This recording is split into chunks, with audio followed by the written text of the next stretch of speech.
Olá, sejam todos bem-vindos a mais um Competência e Empregabilidade, programa exibido na IES-TV, TV Profissão, Facebook e YouTube da Escola Superior de Educação. Gostaria de fazer aqui os meus agradecimentos especial a você, nosso polo de apoio presencial, e a todos os nossos alunos discentes, nossos alunos egressos. E hoje, especial, o meu agradecimento vai para toda a coordenação lá na gestão da professora Adriana Garbosa. Professores e toda a sua equipe. Este é o último programa aqui no estúdio, para a gente falar o último programa de 2024. Nós vamos ter um programa ao vivo em outro estúdio, que aí nós vamos rodar esse programa no dia 2 de dezembro. Mas o bacana de estar aqui nos estúdios hoje e falar sobre o tema que nós vamos discutir hoje é muito importante, porque a gente falou vários temas, várias situações, vários convidados, e para fechar, vamos falar com aquilo que de fato tem dado mídia, tem dado notícia e tem muita relevância no dia a dia de todas as profissões, porque falarmos sobre o nosso tema é muito importante porque envolve várias áreas, vários setores, várias tecnologias e, muitas vezes, a responsabilidade de nós mesmos, porque, muitas vezes, o papel que nós, enquanto indivíduos, temos que desenvolver e os compromissos que nós temos que assumir. Hoje, nosso tema, nós vamos falar sobre a Conferência das Nações Unidas sobre Mudanças Climáticas e os Diálogos Amazônicos. O que é isso? Quando que acontece? Onde vai ocorrer? Por que acontece? COP, né? São as famosas COPs. E hoje a gente vai falar um pouquinho sobre o papel desse diálogo amazônico. Quem representa o diálogo amazônico? Quais são os povos indígenas? Qual é a cultura? Para quem se fala nesse momento? Mas para compor a mesa, a gente tem que ter os especialistas no assunto, né? As pessoas que estão envolvidas. E a gente sempre fala assim que o envolvimento é sempre o especialista e a gente sempre traz os nossos convidados. E sempre temos aquele papel de validar tudo isso que o especialista fala. Como é que se valida? Como é que se dá credibilidade para isso? Não é credibilidade lá onde a gente fala hoje, os créditos que a gente tem que comprar. É os créditos que a gente aplica. Como é que se aplica? No ensino, na pesquisa. Mas aonde que isso reflete? No nosso aluno, no egresso, no discente que está na sala de aula. E hoje, com muito sucesso, a gente também tem um convidado, uma convidada, que é a nossa aluna egressa, quase egressa, né? Está no seu processo de formação, mas aí com um desempenho profissional fantástico. Para compor, professor André Frota, mais uma vez, muito obrigado por estar conosco nesta tarde. Seja bem-vindo. Eu que agradeço, Sidney, mais uma vez aqui o convite para participar desse programa, que é um programa que eu particularmente gosto muito de vir participar. Acho que a gente tem uma capacidade de contribuir compartilhando experiências dos nossos estudantes e também dos nossos convidados, com quem está assistindo. Então é um privilégio estar aqui, Sidney, mais uma vez no programa. Muito bacana. E gostaria que colocasse na tela os nossos convidados, para que as nossas convidadas, doutora Cecília Gonçalves Simões, que possui doutorado em Ciências de Sustentabilidade Ambiental pela Universidade Tsukuba. Você me corrija aí, professora, tá? No Japão. E a Ednaine Carneiro Ferreira, que ela é bacharel em Geografia. Doutora Cecília, seja bem-vinda. Muito obrigada pela oportunidade. Eu adoro conversar sobre trajetórias profissionais e quanto elas podem ser diversas e divertidas. Grande, né, professora? Eu não sou professora, tá faltando o convite, mas eu não sou professora, mas eu gosto muito de conversar sobre a minha experiência. Muito bom. Mas, enfim, E você fala de onde? eu estou em Curitiba. Ah, aqui de Curitiba, que bacana. Estou aqui em Curitiba. Depois de muitas voltas pelo mundo, voltei para Curitiba. Muito bem. E a nossa aluna quase egressa, Ednaiane. Isso. Bom dia a todos. Primeiramente, muito obrigado pelo convite. Muito bom participar, né? E contribuir um pouco também com o tema. É isso.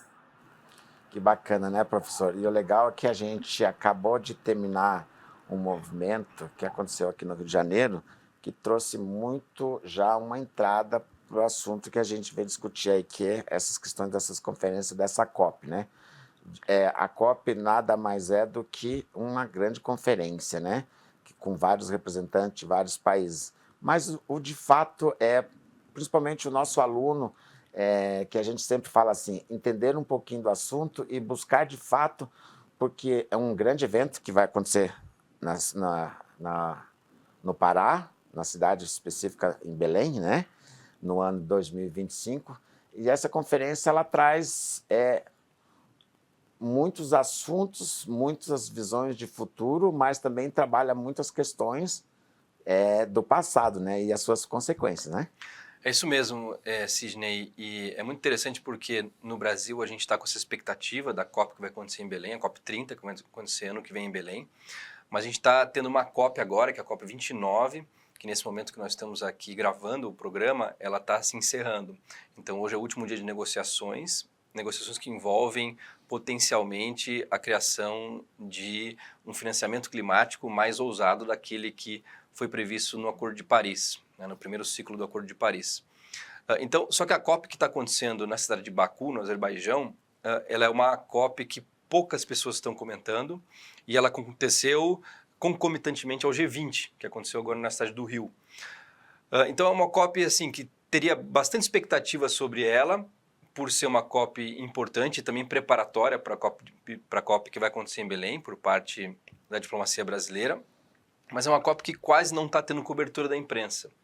Mas aqui para nós, Sidney, é muito interessante a gente aproveitar esse momento para trazer um pouco da experiência que os biólogos, os geógrafos têm, membros da sociedade civil têm em participar dessas conferências e colaborar potencialmente com essas conferências. Tem muitas organizações hoje em dia participando da COP.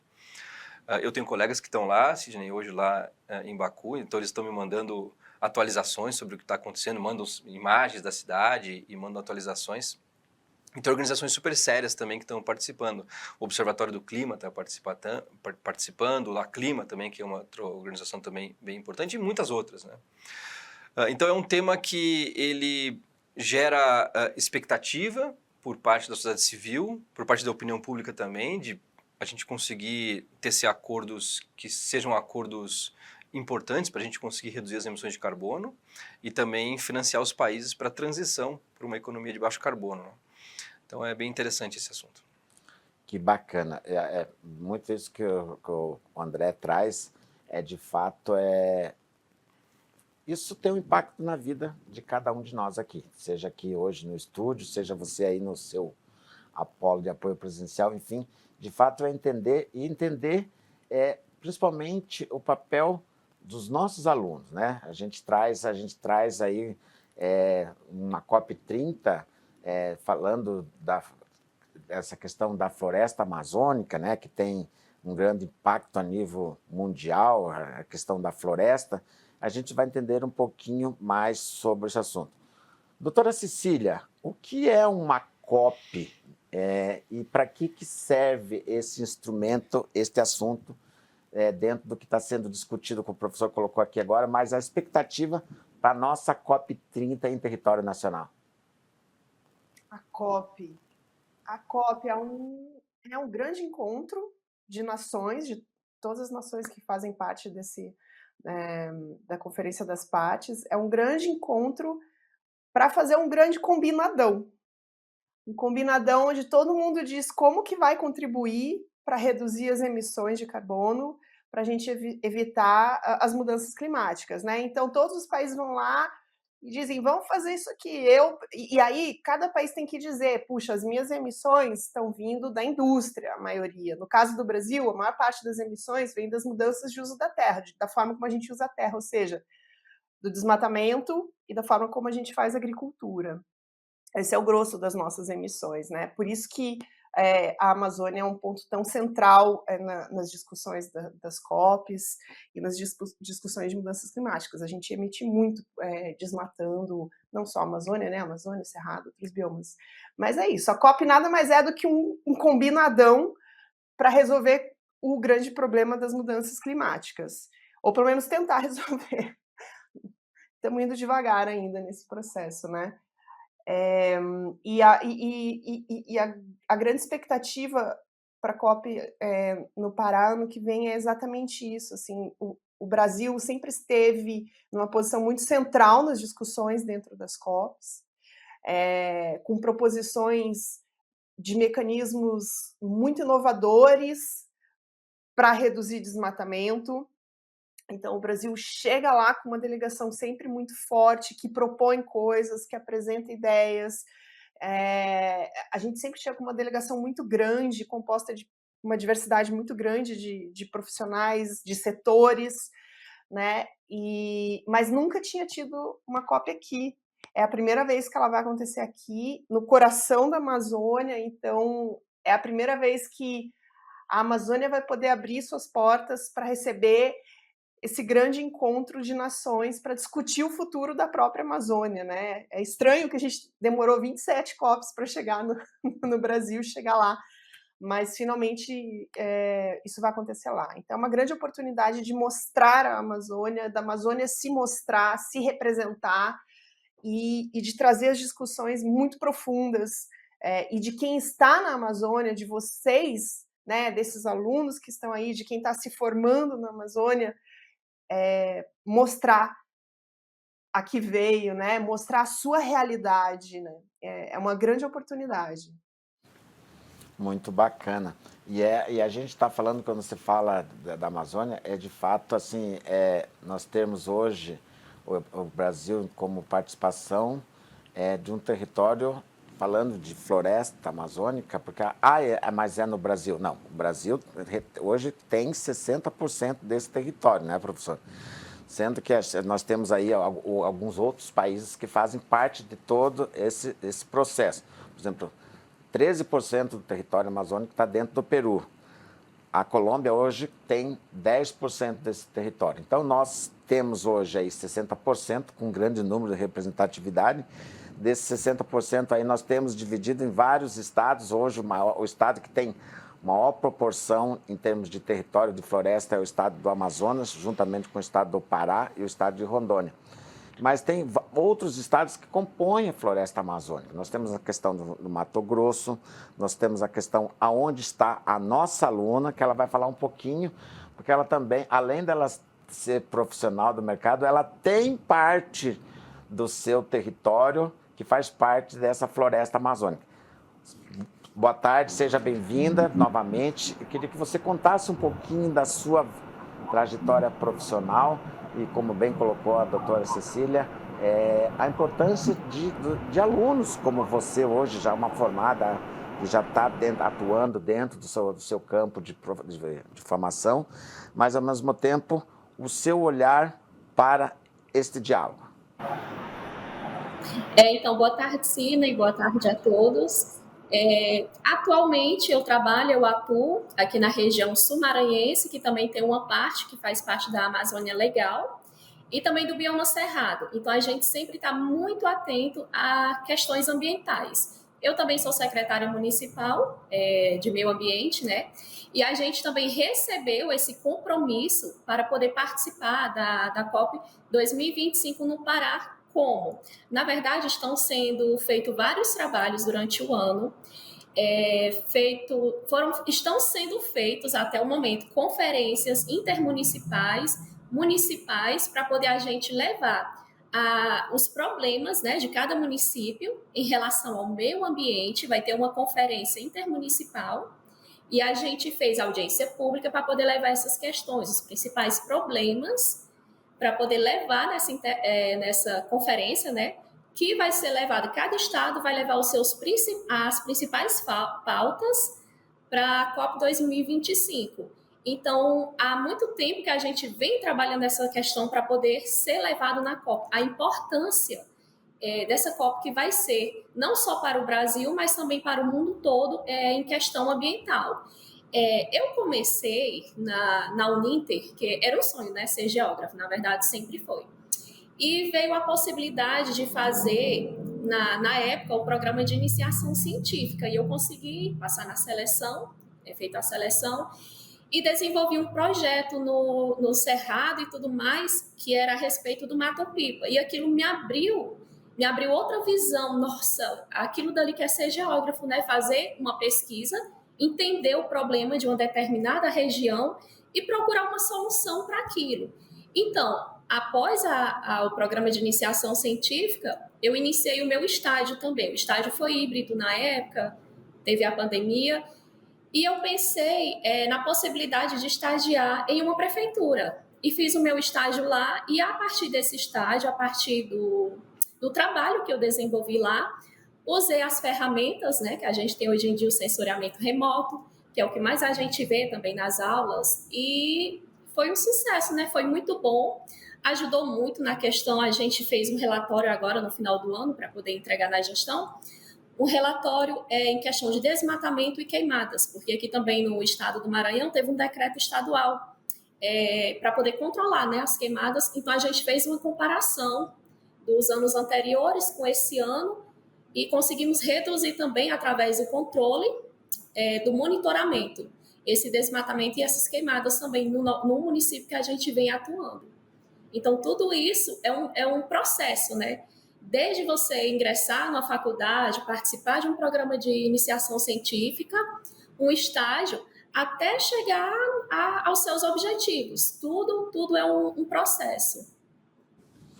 Que bacana. A sua fala já respondeu a minha pergunta, do qual eu ia fazer, porque, na verdade, é para poder entender quais eram os compromissos que se colocam nessas pautas, porque a gente tem os compromissos estaduais, tem os compromissos internacionais e, de fato, você já está envolvida aí dentro de todos os compromissos, junto com vários setores, fazendo todo esse diagnóstico para fazer a apresentação nesse grande evento. Professor, que bacana, né?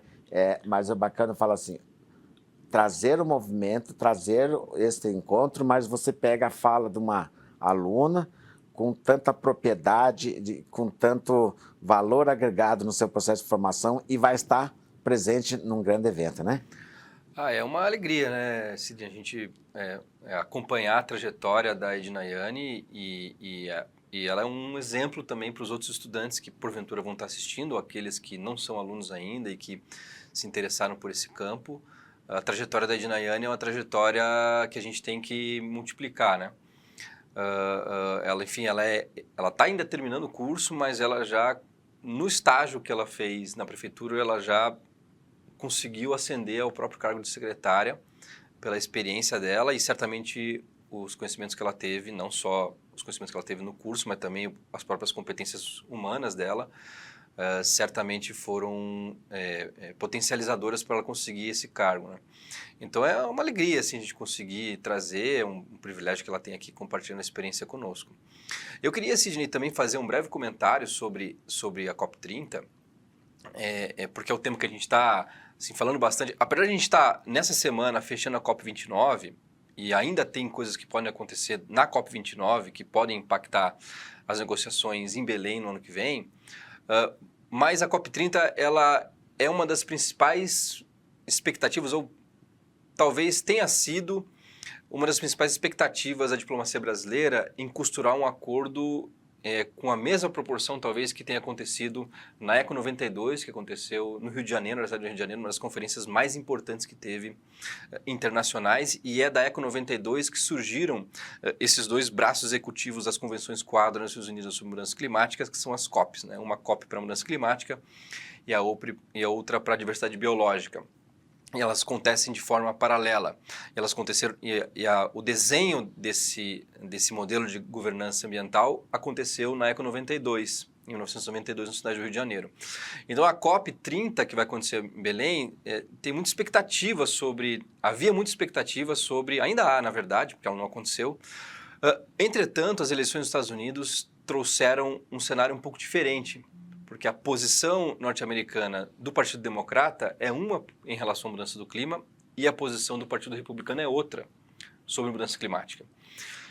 Então, há uma incerteza sobre a possibilidade da costura de um acordo um pouco mais ousado na COP30, e é por isso que a COP no Azerbaijão, que está acontecendo agora, ainda sobre a gestão de um Partido Democrata, é possível que saia alguma coisa relacionada ao financiamento climático. Os países em desenvolvimento e também as organizações não governamentais, elas estão cobrando um valor muito maior do que é o valor que está na mesa, que é o valor que em torno de 200 bilhões de dólares.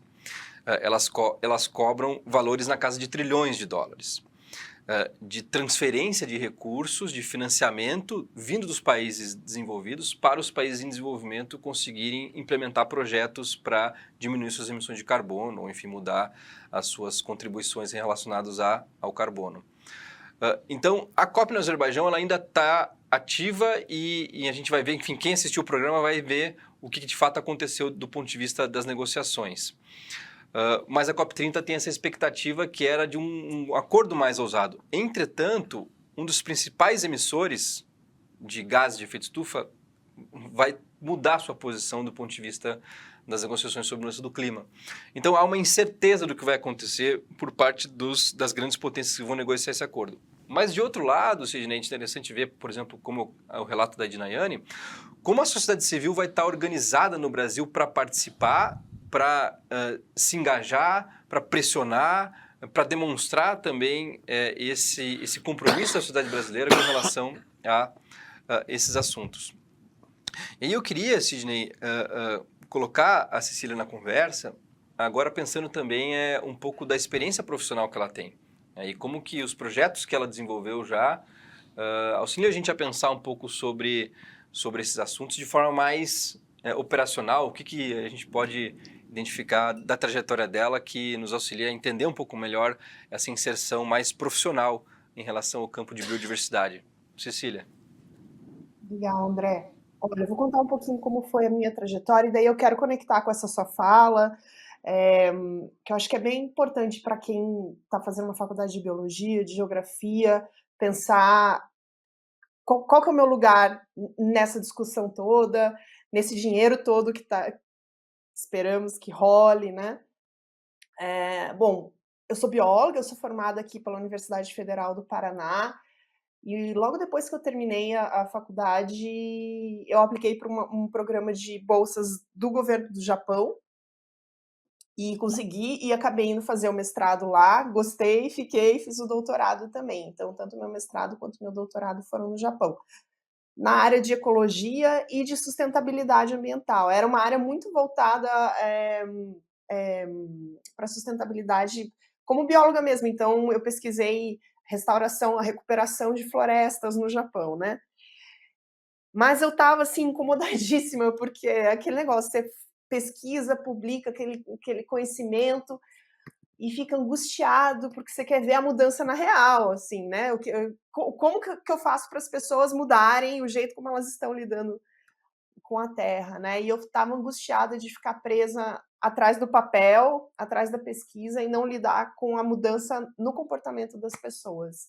Então, no doutorado eu já fui indo por esse caminho, no doutorado eu já trabalhei com um mecanismo que foi apresentado pelo Brasil em uma COP e virou um mecanismo aceito pela Conferência das Partes, que se chama REDD, são Reduced Emissions from Deforestation and Degradation, né? Emissões reduzidas de desmatamento e degradação.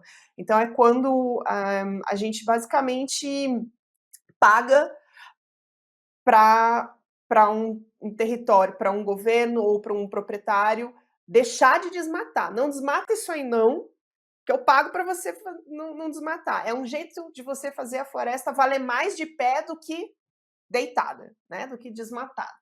Então, eu já trabalhei com isso no meu doutorado e quando saí do doutorado, falei, nossa, eu preciso... É isso, eu tenho que trabalhar com pessoas, né? Não só com a natureza. Assim, eu queria essa intersecção pessoas e natureza. E demorei um pouquinho, eu acho bom, assim, os alunos saberem disso. Entre eu terminar o meu doutorado e começar a trabalhar de fato com isso, foram quase 4 anos, assim. Demorou.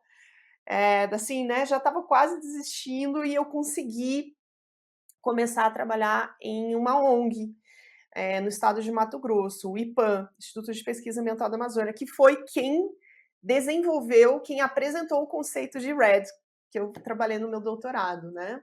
Foi um pesquisador do IPAM que desenvolveu essa ideia. E eu comecei a trabalhar no IPAM, e daí nunca mais saí da sociedade civil, e fiquei na em organizações da sociedade civil até o ano até ano passado, até 2023. E durante esse período, implementei, coordenei, fui a campo em assim, dezenas de projetos na área ambiental, todos voltados para a redução do desmatamento, seja por meio de mecanismos como o REDD, seja pelo fortalecimento da agricultura familiar e de povos tradicionais, que são quem usam a floresta de uma maneira sustentável, sem derrubar ela, né? Então, por meio das cadeias da sociobiodiversidade, ou com grandes produtores de soja e de gado, como que a gente faz para esse cara desmatar menos ou não desmatar nada, né? Então, eu trabalhei assim numa gama muito grande de projetos, todos voltados para redução de desmatamento, redução de emissões de carbono. Por quê? Como que funciona? Agora eu vou conectar com a fala do André. A COP é esse grande acordo, né? É um grande combinadão que os países fazem, e aí cada país se compromete. Eles dizem, eu vou deixar de emitir tantas toneladas de carbono, né? E para fazer isso, no caso do Brasil, eu vou reduzir tanto por cento do meu desmatamento. Pego uma linha de base e falo, essa linha, eu vou voltar lá. Eu não vou desmatar mais do que essa linha que eu estou falando aqui, né? E vou mudar o jeito como eu faço agricultura, vou usar técnicas que são mais sustentáveis, que reduzem, que emitem menos. Então, começa assim, você tem um grande acordo internacional, de todo mundo diz o que vai fazer. Aí o Brasil vai lá e se compromete e fala, eu vou fazer isso aqui. O governo federal fala, nós vamos fazer isso aqui. Mas para eu fazer isso aqui, eu preciso que todo mundo lá, até chegar lá na ponta, na terra, faça a sua parte. Como? Então eu determino. O governo federal fala, nós vamos fazer, a gente tem essa política pública aqui para apoiar essa redução, né? Então vocês têm que plantar desse jeito, você só pode reduzir desmatar esse tanto de área nesse lugar aqui, nesse outro lugar aqui não pode. Saem as leis, saem os programas, saem as estratégias federais. Os governos estaduais têm que construir as suas estratégias alinhadas com essas federais. E aí as municipais, como é o caso da nossa convidada, também, eles têm que se alinhar, todo mundo tem que contribuir com suas leis, com suas estratégias, seus planos de ação, alinhados para contribuir para essa grande meta do Brasil, desse grande acordão internacional. Então, é uma cadeia, né? É um dominó que começa lá na COP e vai descendo, até chegar nos municípios e chegar nas organizações da sociedade civil que contribuem, né, para esses resultados. Então, tudo está conectado. Então, todo o trabalho que eu fiz até hoje, basicamente é ditado por esses grandes acordos, né, que acontecem dentro das COPs. E aí que entra a relevância de vocês que estão estudando e que querem trabalhar nessa área, né? O quanto é importante você saber o que está acontecendo nesses grandes acordos e se preparar, porque é isso que eu falei, a gente está tendo grandes quantias de dinheiro para que essas mudanças aconteçam. E esse dinheiro, ele entra no território na forma de projetos. E quem que vai implementar esses projetos? Somos nós, que estamos aqui na ponta, você que está aí estudando, né? Os municípios com suas secretarias de meio ambiente, então é se graduar, é se capacitar para entrar nesse ramo de trabalho e contribuir para esse grande resultado lá em cima. Diante da sua fala, eu só gostaria, a nível mais de curiosidade, né? Então, você falou dos projetos, tal, e a gente, quando são feitas as discussões, mas eu gostaria de entender um pouquinho como é que acontecem as discussões. Vamos pegar aqui um exemplo, a região amazônica, né? Então, nós já tivemos o ciclo do ouro, ciclo da borracha, foram explorações que foram feitos. Depois, hoje, você vê as empresas hoje que fazem exploração de minério muito grande naquela região. Você pegar a região do Pará ali, por exemplo, Paruapebas, que tem a região da Vale, que hoje é uma dos maiores que faz exploração desse minério de ferro. Hoje tem como é que eles chamam lá? Uma grande jazida, que é exploração para os próximos 400 anos. E aí você tem o agro no meio disso tudo, né? Porque alguns estados aí fazem um processo de desmatamento muito grande, principalmente você vê aí os focos das queimadas, que se discutiu muito. Esses acordos, eles acontecem antes ou é feito um projeto, depois é repassado para a iniciativa privada? Os acordos acontecem antes. Os acordos acontecem antes. E aí, eles acontecem em resposta a isso. Quer dizer, primeiro você identifica, poxa, as minhas emissões estão vindo de desmatamento. O Brasil, o grosso das nossas emissões vem de desmatamento, né? Então é importante que o Brasil enxergue isso para dizer para o mundo, o nosso vem daqui. Bom, então se veio daqui, o que a gente pode fazer para reduzir isso?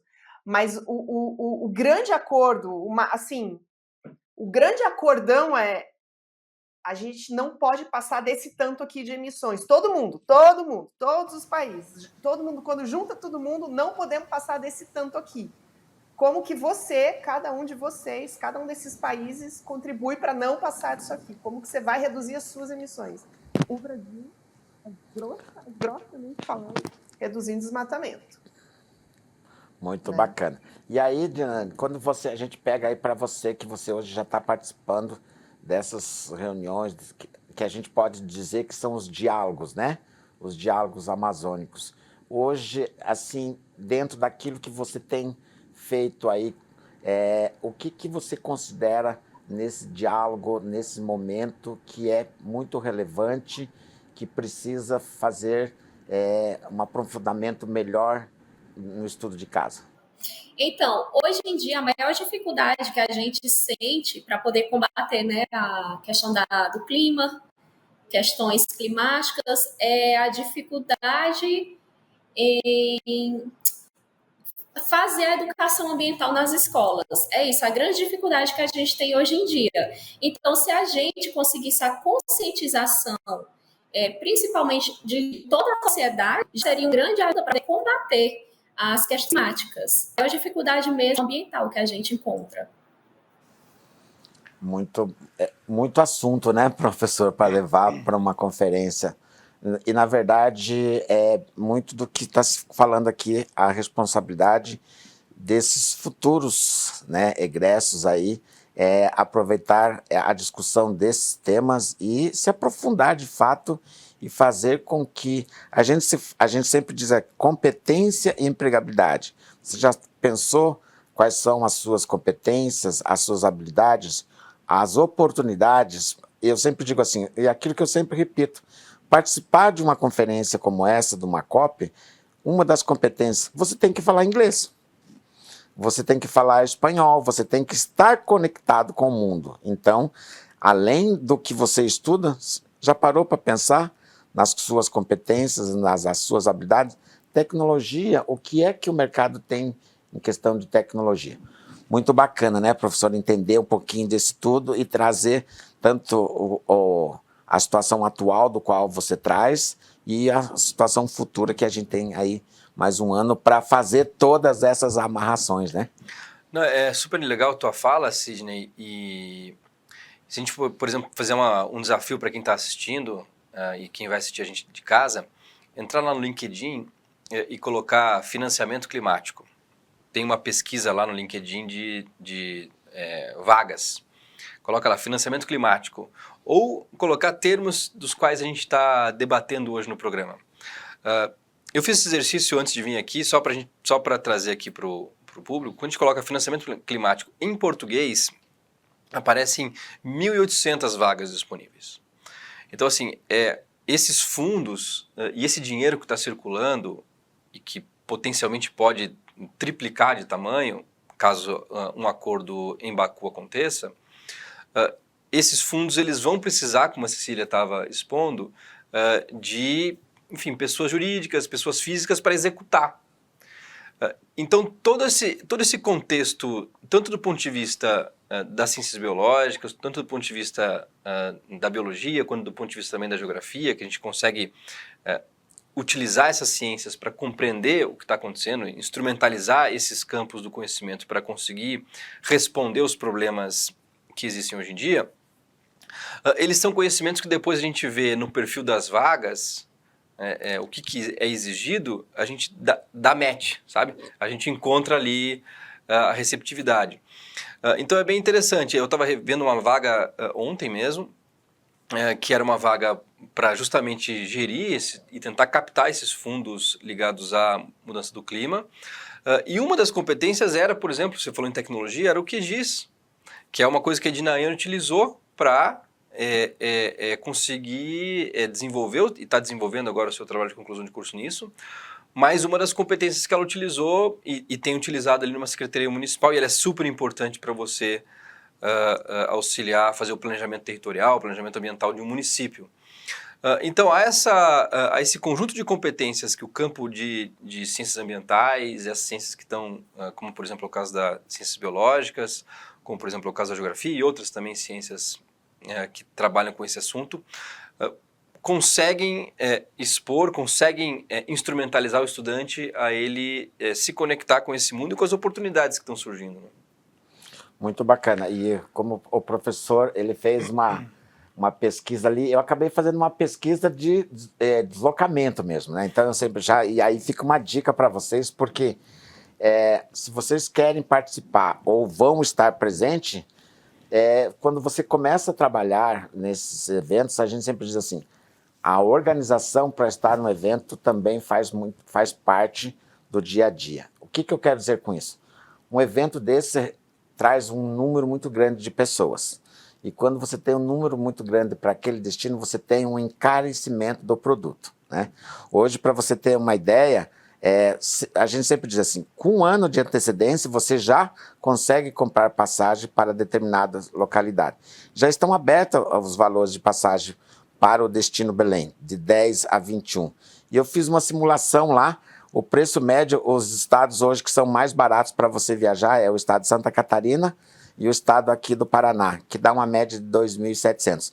Se você está pensando em ir para a conferência, se organize, porque este é o momento. Agora é a hora de você já pensar aí na sua logística, no seu processo de deslocamento.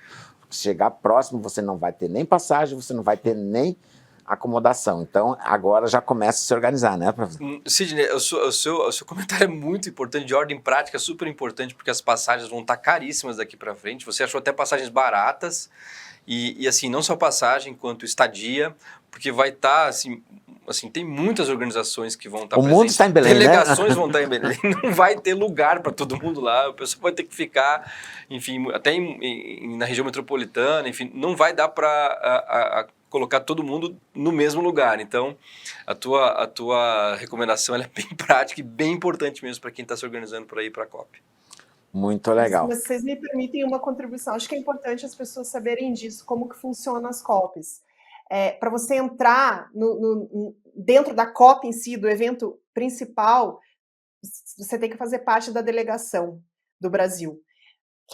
E a delegação do Brasil é formada pelo Ministério do Meio Ambiente. Eles que distribuem as vagas para um certo tanto de pessoas, tá? É um número grande, mas assim, já é altissimamente disputado. Não é para qualquer pessoa, é para membros de governos, de organizações da sociedade civil, de organizações do setor privado. O que você pode fazer estando no ambiente da COP, num município onde está acontecendo uma COP, você não vai conseguir entrar no salão do grande evento da COP. Mas tem vários eventos paralelos que acontecem, e essa é a expectativa na COP de Belém, que eu falei da representatividade. Eventos paralelos que vão estar acontecendo dentro ali do município de Belém, expondo a realidade da Amazônia, expondo o que está se fazendo aqui agora. Mas eu acho importante que os alunos tenham essa consciência. Poxa, quero participar, quero ver como é que acontece. Por enquanto você não consegue fazer parte de uma delegação, você consegue fazer parte desse ambiente externo em volta da COP. Fica a dica, né? Não, e é bem legal essa fala da Cecília, porque de fato é bem isso. Você tem uma lista que ela é divulgada pelo Ministério do Meio Ambiente, em conjunto com o Ministério das Relações Exteriores, e como ela falou, super disputada para você preencher. Mas os eventos paralelos, eles também são muito ricos. E não só os eventos paralelos são ricos, como, por exemplo, COPs que acontecem no continente europeu, tradicionalmente também são marcados por protestos. Porque o momento da COP também é um momento de pressão da sociedade civil para que acordos voltados para a redução das emissões de carbono sejam realmente, que aconteçam realmente. Então, as COPs que acontecem no continente europeu, elas tradicionalmente são marcadas por muitos protestos, porque tem organizações que vão para lá também para pressionar para que aconteça um acordo. Então, também esse é um ponto importante também de ficar, quem for eventualmente para Belém e quem quiser acompanhar, também acompanhar o que vai acontecer de mobilização da sociedade civil, não só daquelas organizações que são nacionais, mas são organizações internacionais também que vêm e certamente vão vir para a Amazônia para pressionar para um acordo, que um acordo aconteça. Muito bacana. Acabei tendo uma ideia aqui, mas eu preciso me aprofundar mais, porque eu tenho uma relação muito grande, que a gente está falando a nível de Brasil, mas hoje nós temos 750 polos e nós temos os nossos polos nesses estados amazônicos, né? Eu acho que cabe aí uma discussão, um aprofundamento melhor com os polos, até para entender esses alunos que estão nessa região, como é que a gente vai, de repente, trabalhar alguma atividade paralela dentro, fazer uma representatividade. Fica o desafio aí, né, professor? Sim, achei excelente a ideia e a COP é esse momento também de você estabelecer vínculos, você fazer networking, você conhecer as pessoas, entrar em contato com quem está interessado nesse assunto. Então, é um momento também para quem tem interesse em participar, conhecer outras pessoas que também têm esse interesse em organizações, e às vezes surgem até oportunidades de trabalho nesses encontros. Então, acho que é bem legal vincular os nossos alunos, a nossa rede de alunos, que certamente vai se interessar. Você trouxe uma palavra que eu acho mágica, né? Que é a questão do network. E aí eu gostaria de voltar lá com... Tá nos ouvindo, Edi? Como é que está sendo o seu network aí com os outros estados? Está tendo esse diálogo com outras secretarias? Já existem projetos que vocês, de fato, vão levar para a conferência dentro desses diálogos amazônicos? Principalmente quando você trabalha a questão cultural, essa questão dos povos indígenas, que é um foco principal nessa região amazônica? Sim, no caso, quando a gente conseguiu emitir esse relatório de desmatamento, de queimadas aqui no nosso bioma cerrado do município, o ex-secretário de Meio Ambiente, ele criou um projeto chamado Projeto Movimento Verde.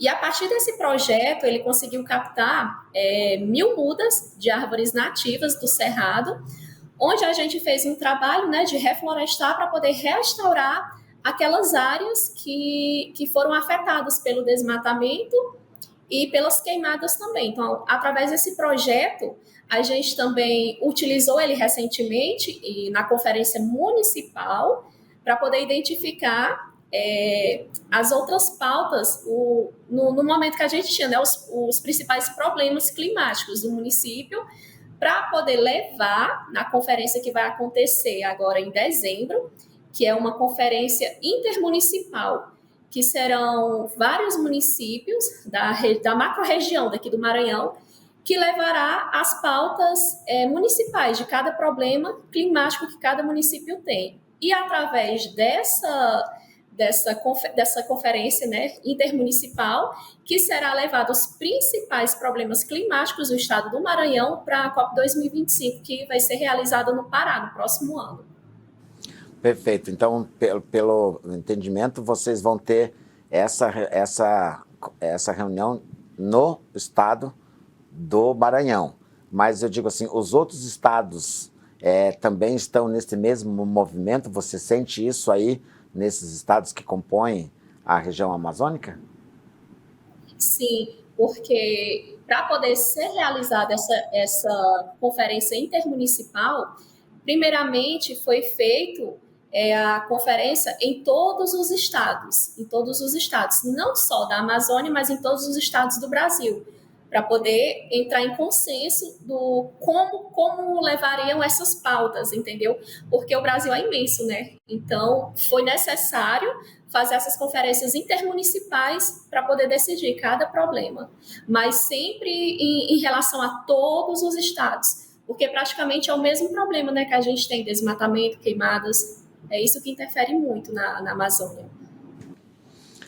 Cecília, é interessante essa fala dela, porque a gente, de fato, ela trouxe na sua última fala, o Brasil é muito grande, né? Somos hoje uma grande federação, né? Mais aí são 27 estados, mais Distrito Federal. E aí a preocupação tem que ser não só porque a gente tem, como a gente falou assim, é um evento a nível internacional, somos aí a representatividade tem que estar globalizado, mas o Brasil nesse momento tem um papel fundamental nessa conferência, né? Fundamental, e eu gosto muito dessa palavra representatividade, assim, porque você sabe, e vocês fizeram uma fala importante de como se qualificar, né? Que competências desenvolver, o inglês é essencial. Não é essencial, gente, dá para tocar assim inglês, mas assim, você consegue muito mais vagas falando inglês, né? Em uma discussão dessas você consegue participar muito melhor. Então, inglês é essencial, ferramentas como o SIG são essenciais, mas tem uma coisa que só quem mora aqui pode trazer para essas discussões, que é a realidade que a pessoa vive. E então, pensa assim, né? Tá cheio de dieta aí que as pessoas fazem para emagrecer. E aí vem a pessoa e tem que fazer dieta desse jeito, você só pode comer X, Y, Z. Você começa a fazer dieta, você fala, pô, mas esse queijo aqui eu não gosto, então eu vou comer desse outro queijo aqui, né? Ou essa comida aqui eu tenho alergia, não posso, vou substituir por essa outra aqui. A gente vai mexendo para adequar com a nossa realidade, né? A mesma coisa acontece aqui. Você tem grandes mecanismos que são propostos, que são desenvolvidos, mas só quem vive a própria realidade dentro lá da floresta, dentro do cerrado, aqui no nosso caso de Mata Atlântica, né, da Restinga, cada um dentro do seu ambiente, só quem vive lá sabe aonde dói de verdade, o que funciona e o que não funciona. Então, propor soluções que nasçam dessa realidade é o que vai funcionar. Soluções que venham de cima e que são iguais para todo mundo não funcionam. Não existe bala de prata, gente. Não tem uma solução que funciona para todo mundo. As soluções têm que vir da realidade de cada pessoa. Então, se abastecer dessas competências, mas usar elas para desenvolver a sua própria solução de acordo com a sua realidade, é o que vai funcionar. E é isso que os financiadores estão buscando, tá? Eles já entenderam que é isso que funciona.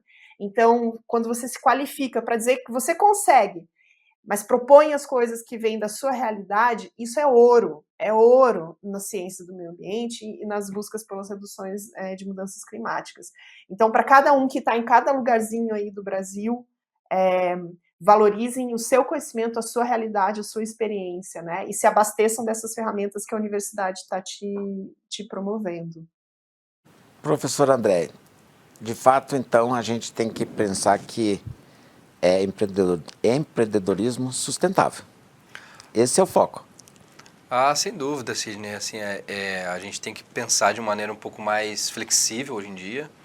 E acho que a contribuição que tanto a Cecília está trazendo, quanto também a Dinaiane estão trazendo, são cruciais, assim, são recomendações para os nossos estudantes e para quem está, porventura, nos assistindo também, na TV aberta, de vir conhecer também um pouco e do que a gente pode auxiliar nesse processo de construir competências e aumentar a empregabilidade dos nossos estudantes e também do nosso público, né, Sidney?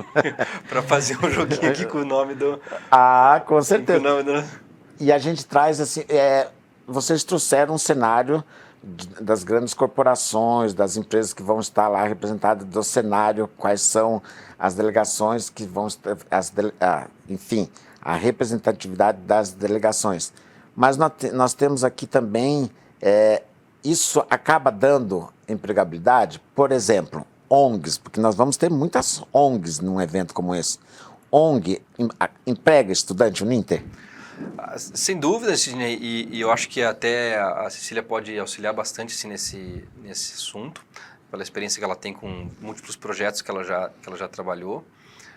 E assim, eu acho que é interessante também para quem está acompanhando que não é só o dia, enfim, ou aquelas 2 semanas específicas da COP, mas é todo esse contexto que envolve, toda essa ecologia mais ampla que envolve, o que significa essa ecologia empresarial, que envolve também organizações e que vão participar. Então, enfim, são recursos que estão disponíveis o tempo inteiro, são organizações que estão trabalhando durante todo o ano, são oportunidades que não se restringem às 2 semanas de COP.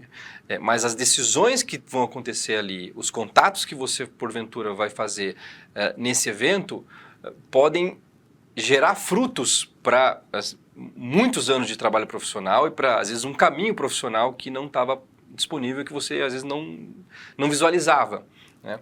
E acho que seria legal até a Cecília falar um pouco dessa experiência que ela tem de projetos, porque é muito esse contexto, né, de você criar um projeto, tentar receber a resposta, enfim. Podia comentar um pouco, né, Cecília, esse dia após dia da elaboração e gestão de projetos. Divertido. Ó, eu queria dizer uma coisa sobre empregabilidade. Quem que emprega nessa área, tá? Quem que emprega?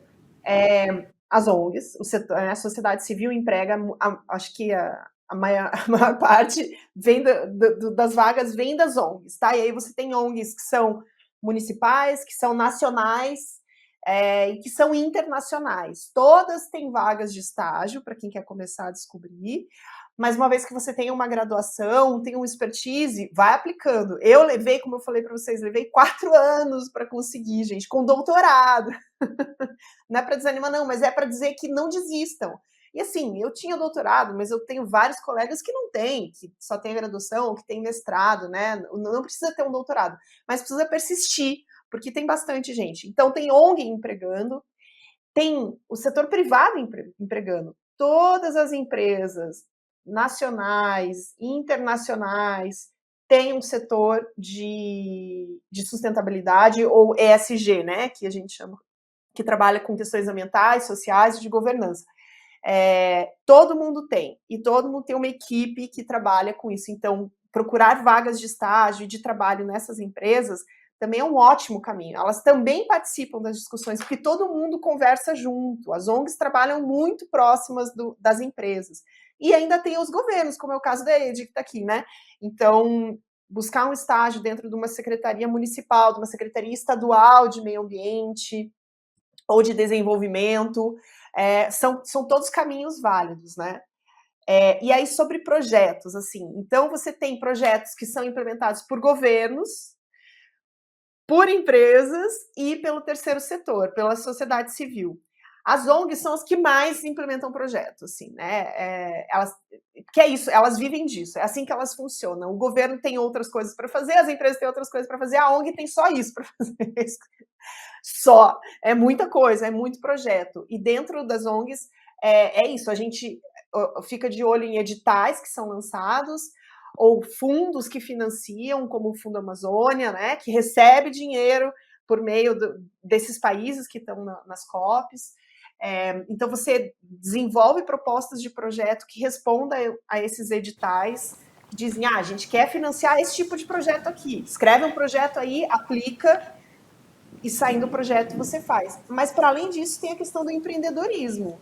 A EDI tem uma empresa, né?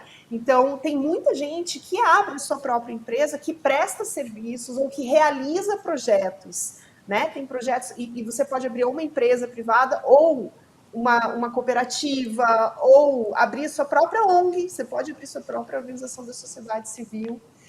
E aí, gente, não pode desistir. Você vai aplicar para um monte de edital e um monte não vai sair um, depois sai outro, e não pode desistir, tem que permanecer na batalha. E uma coisa que eu queria falar, que eu acho que também é bem importante, networking, que é muito, muito importante de fazer e que você vai aprender muito por meio do networking. Ele não existe só oficial, tá? Você vai para a COP, vai para Belém, vai lá, gente. Todo mundo no final do dia está exausto. Já fui. Você fica exausto no final do dia, todo mundo vai para o bar no final do dia. todo mundo vai para o bar, vai para o restaurante, entendeu? E senta lá e desaba. E é lá que você vai pegar as pessoas, entendeu? Muita conversa informal. Sabe como que eu consegui meu primeiro emprego em ONG, no IPAM? Eu estava numa fila de aeroporto para fazer check-in no interior do Mato Grosso, e a pessoa na minha frente, eu vi o bottom na mochila dela, do IPAM, e eu estava tentando, eu já tinha tentado entrar no IPAM umas 3 vezes e não conseguia, porque o IPAM era a minha meta de vida, sabe? E eu vi aquele bottom do IPAM, eu cutuquei ela e falei, oi, você trabalha no IPAM? A Andréia. E a Andréia vira para mim e fala, trabalho, por quê? Você conhece o IPAM? Eu falei, super conheço, eu sempre quis trabalhar no IPAM, eu assim, me contrata. E ela, poxa, que legal, e a gente ficou trocando ideia, assim, umas 2 semanas depois ela me mandou uma vaga que tinha aberto no IPAM. E aí eu apliquei e consegui, porque eu tinha conversado com ela e ela tinha conhecido a minha história e tal. Então, assim, o universo é curioso e essas conexões, elas acontecem de maneiras muito... não precisa ser muito formal, entendeu? Você pode topar com a pessoa em qualquer lugar, no bar, senta lá para conversar de qualquer outra coisa e vai se mostrando. Você traz na sua fala algo que a gente gosta de sempre complementar aqui, que são o network e as conexões. Nosso programa está chegando ao fim. Queríamos fazer mais conexões, trazer mais relações e assuntos para a gente poder debater sobre esse grande evento. Mas, infelizmente, nosso tempo já está acabando. Gostaria de colocar vocês aí para fazer os seus comentários finais e um agradecimento muito especial, porque eu sempre acredito, porque nós só transformamos pessoas através da educação. E hoje nós temos aqui exemplos de uma doutora no assunto, professor, doutor, aqui, que faz parte do nosso corpo docente, e a nossa aluna aí, que já está uma egressa com uma visibilidade e hoje tem aí uma responsabilidade no seu processo de formação, e aqueles que estão chegando. Mas muito importante você ter esta visão e esta conexão, porque conexão, network é o resultado do negócio. Isso dá para fazer lá em Belém, no Mercado Ver o Peso, porque lá a gente faz bastante conexão. Edi, suas considerações finais, por favor. Então, quero só agradecer, né? E essa foi uma grande oportunidade da gente dividir experiências e também aprender, pegar as dicas também com a doutora Cecília, foi muito bom as dicas, e realmente é verdade, a gente faz aquele intercâmbio, conhece uma pessoa, outra, e ali surgem as oportunidades. Bacana. Cecília? Gente, minha dica é essa, não desistam. Começa cedo, tá no primeiro ano, no segundo ano, não importa. Vai aplicando para estágio, vai conhecendo e vai se conhecendo, vai conhecendo as suas capacidades, no que você é bom, no que você não é bom. Tá tudo bem não ser bom em tudo. Aliás, é bem normal, é assim mesmo. Mas no que você é bom, investe nisso, né? Busca o inglês e não desiste. Vai levar muito não na cara, vai, mas não desiste, continua. E o estar bom, não ser bom, é a gente estar com pessoas boas no assunto. Professor André, muito obrigado. Eu que agradeço, Sidney, mais uma vez o convite de participar aqui desse programa, que eu particularmente gosto muito de vir participar. Eu queria deixar uma mensagem também, especialmente para esses alunos que são jovens e que estão entrando agora, de que essas vagas que estão aparecendo, elas também cobram bastante e pedem pessoas mais jovens para elas trabalharem junto, né? Eu estou acompanhando lá em Baku, porque eu tenho colegas que estão lá, como tem assim, recém-formados ou pessoas com pouca experiência profissional acompanhando as negociações porque conseguiram uma vaga e estão iniciando no processo já, recebendo passagem para ir lá, para acompanhar o que está acontecendo, para registrar, relatar para a sociedade civil, para contribuir com a opinião pública sobre determinado assunto.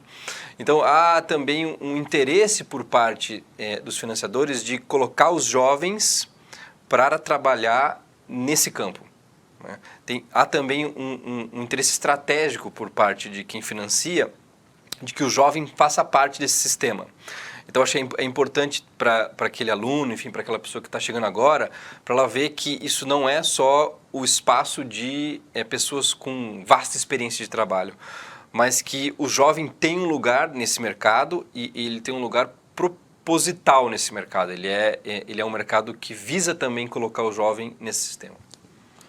Olha que dica bacana do professor André. E aí, com a dica do professor, já fica um desafio, professor. Leva lá para a professora Renata para a gente trazer para o ano que vem esse debate. A importância deste aluno, deste profissional, deste evento, do tipo e do processo que a gente precisa de vocês, nossos alunos aí, seja da geografia, da biologia, seja da engenharia, enfim, é uma composição, são conexões e relações que a gente constrói. Competência e aplicabilidade, te vê na próxima semana. Um grande abraço.